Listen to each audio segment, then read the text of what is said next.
Sekarang kita akan ngebahas tentang kompresibilitas. Apa sih kompresibilitas itu? Sip, sekarang kita coba lihat kembali percobaan sederhana yang saya lihat di YouTube. Menarik banget, menarik banget. Sekarang kita lihat ya.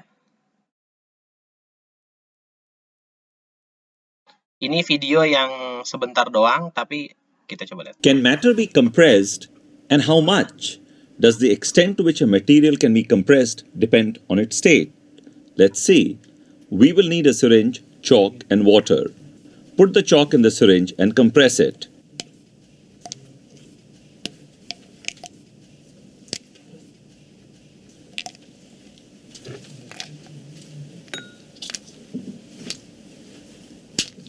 It does not compress. Now take in water.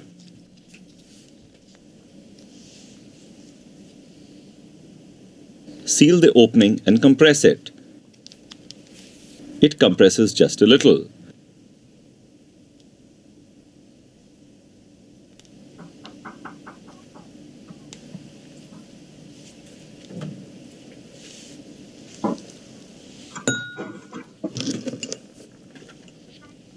Now take in air, seal the opening and compress it.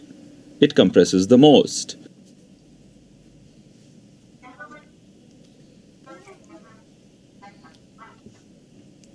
The distance between individual particles in the case of gases is most, and hence it gets compressed the most. This distance is called the intermolecular distance. Gases also tend to expand and occupy whatever space is available to them. The intermolecular distance is less in a liquid than that in the case of a gas, but more than that in the case of a solid. Oke, apa sih yang kita lihat di sini? Ini It percobaan compresses sederhana the nih. opening and compress it. Kalau misalnya kita menekan air nih dalam tadi nih dalam syringe dalam sini suntikan ini, susah tuh nekennya. Si airnya itu nggak berubah bentuknya kalau ditekan, kalau diberikan tekanan. Sementara kalau kita berbicara dengan tadi dengan dengan metode yang sama, kita lakukan untuk udara, ternyata udara itu volumenya berubah, terkompres dia kalau diberikan tekanan. Dari sini kita lihat bahwa ternyata kompresibilitas udara itu lebih kecil. Cuma dibutuhkan gaya yang kecil untuk merubah volume dari udara dalam sebuah ruangan. Oke. So, dari percobaan sederhana ini, apa sih kompresibilitas? Kompresibilitas adalah ukuran seberapa mudah sih sebuah fluida untuk berubah volumenya karena ada perubahan tekanan. Ingat bahwa volume itu berhubungan langsung dengan densitas. Jadi, kalau volumenya berubah pasti densitasnya juga berubah gitu. So, karakteristik yang satu ini nih ditunjukkan oleh perbandingan antara perubahan tekanan dan perubahan volume kalau dibandingkan dengan volume awal. Ini disebutnya dengan bulk compressibility atau disebut juga modulus elastisitas. Lambangnya tuh E tadi. dP per dV per V. Apa sih D itu? Gradien iya deh, bisa dibilang gradien tekanan terhadap perubahan volumenya. Oke? Atau bisa juga gradien tekanan karena tadi volume berhubungan dengan densitasnya, perubahan tekanan dibandingkan dengan perubahan densitasnya. Oke? Tanda minus ini menunjukkan bahwa adanya kalau tekanannya meningkat maka volumenya berkurang gitu. Nah, terus pertanyaan saya, menurut teman-teman kalau air laut tuh gimana kompresibilitasnya? Coba jawab di grup. Yang jauh cuma dikit nih, ayo coba di grup jawab. Ini contoh nilai-nilai bulk modulus, oke? Ada aluminium, ada beras perunggu, ada koper tembaga, ada besi, ada metal-metal yang lain, ada steel cast, ada steel di roll, ada steel baja yang macam-macam, ada di cast, dibentuk, ada yang di roll gitu, segala macam. Kita pakai ini yang saya bilang tadi, ada yang PSI, kalau satuannya British, ada yang satuan internasional, gigapascal. Gigapascal itu sama dengan 10⁹ Pascal atau Newton per meter persegi, oke? Kita lihat Untuk modulus untuk membuat sebuah besi itu berubah, volumenya kita butuh 139 gigapascal. Intinya gede banget, berat, harus dia butuh mesin hidrolik. Sekarang kita lihat contoh kompresibilitas dari fluida. Kita lihat, ini ada aseton tuh sejenis minyak lah, alkohol, minyak. Terus yang kayak gini nih, kerosin, merkuri, parafin, petrol. Kita lihat ada seawater dan water juga. Ini semuanya ada. Nah, kalau kita lihat tuh bahwa seawater tuh sebenarnya dia bisa dikompres, tapi butuh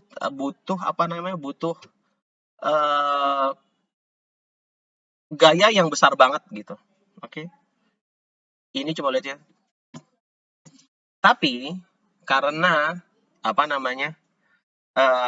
bulk modulusnya gede banget untuk, jadi kalau misalnya tadi kalau kita nekan air dalam suntikan tuh susah.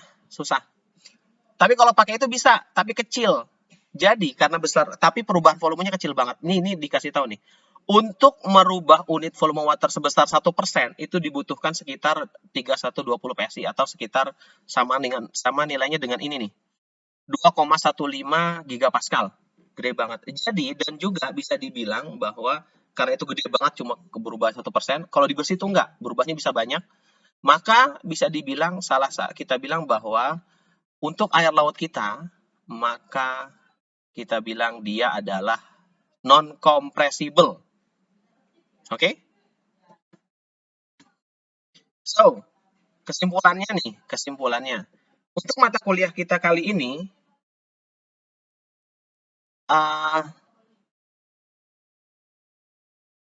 maka kita akan menganggap fluida kita satu, dia adalah fluida ideal, yang berarti apa?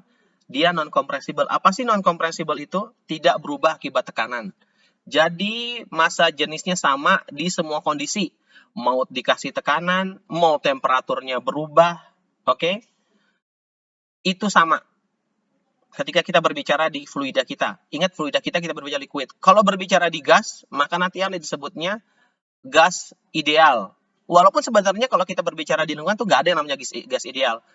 Pasti dia berubah kalau misalnya dikasih tekanan, dikasih perubahan temperatur pasti berubah. Tapi biasanya di textbook atau di mata kuliah mekanika fluida di awal-awal itu pasti kita berbicara tentang fluida ideal. Kalau kita berbicara tadi di sini adalah liquida yang ideal, tidak berubah akibat tekanan atau non compressible. Yang kedua, fluida kita itu non viscous. Non viscous itu apa sih?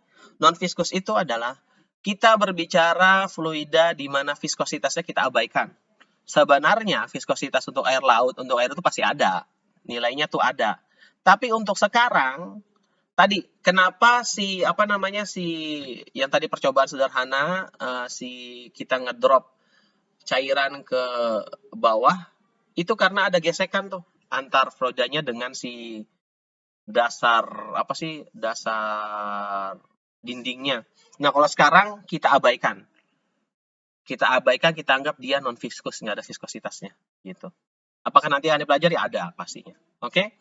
Itu satu kondisi fluida yang akan properti fluida yang akan kita pelajari. Yang kedua, kita akan pakai massa jenis airnya tadi adalah 1000 kg per meter kubik. Massa jenis airnya kita pakai 1025 kg per meter kubik. Jadi kalau nanti ada soal-soal, itu akan kita kerjakan pakai nilai ini. Dengan gravitasi nilainya 9,1 Newton per meter persegi. Oke? Itu aja buat kuliah kali ini. Kalau ada pertanyaan silahkan nanti bisa ditanyakan di grup. Kita diskusi ya. Terima kasih.